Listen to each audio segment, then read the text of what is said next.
یہ بات واضح طور پہ آپ سے کہنا چاہوں گا کہ جبراً تبدیل مذہب اسلام میں ہے ہی نہیں۔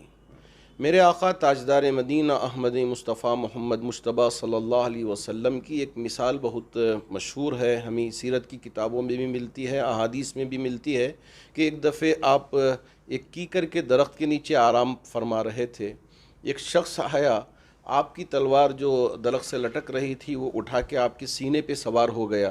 اس کے بعد کہا کہ آپ کو کون بچائے گا مجھ سے؟ اس نے سوال کیا۔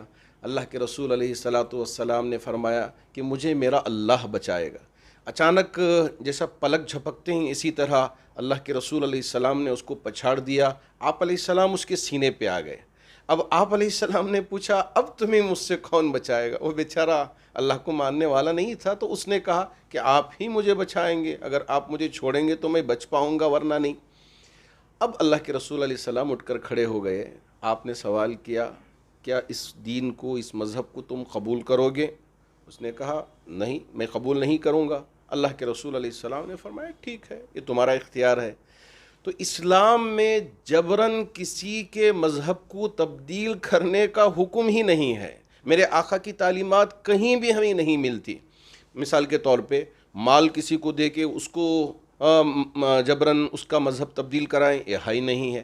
یا شادی کا لالچ دے کے کہ ہم تیرے سے شادی کر لیں گے، اس وجہ سے تو مذہب کو قبول کر لے، یہ بھی نہیں ہے۔ یہ جہاں تک بات ہے اس میں ہم کو کوئی اعتراض نہیں ہے، لیکن دوسری چیزوں سے جو چیزیں اس میں لکھی گئی ہیں اس میں ہم کو اعتراض ہے۔ کیا چیزیں؟ یہ سب سے بڑی کمزوری یہ ہے کہ اس میں جو لکھا گیا ہے کہ اگر کوئی آس پاس میں رہنے والا یا سڑک پر چلنے والا اگر کسی نے مذہب تبدیل کر لیا، اس کو اعتراض ہو، وہ اعتراض کر دے تو اس کے اوپر قانونی دائرہ شکنجہ کسا جا سکتا ہے۔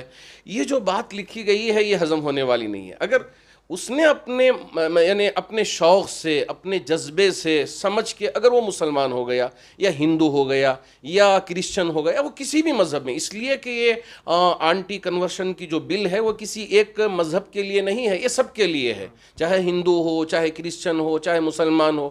اگر وہ اپنی مرضی سے کسی مذہب کو چن لیا اور اختیار کر لیا اور سڑک پر چلنے والے نے اس پر اعتراض کر دیا تو اس کے اوپر ایکشن کیا جا سکتا ہے۔ یہ کیسے؟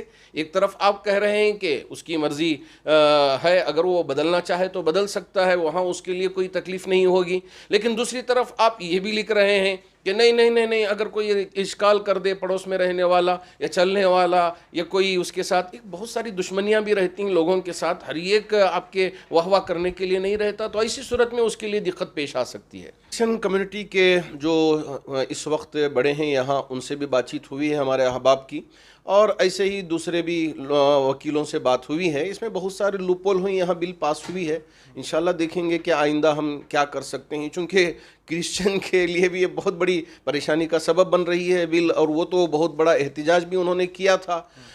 ہمارے پاس تو جبراً کبھی کسی کے مذہب کو تبدیل کرنے کا سوال ہی اٹھ نہیں سکتا، تو اس لیے لیکن یہ جو لوپ ہول آیا ہے اس سلسلے میں ہم وکلاء سے بھی بات کریں گے اور جو اس کے ایکسپرٹس ہیں ان سے بھی بات کریں گے، اور ہمارے پاس اس وقت ایم ایل اےوں کی تعداد بھی ہے اور ایم ایل سیز کی بھی ہے، ان سے بھی مشورہ کرنے کے بعد کچھ لائحہ عمل تیار کر کے اس کے بعد آگے بڑھنے کی کوشش کریں گے۔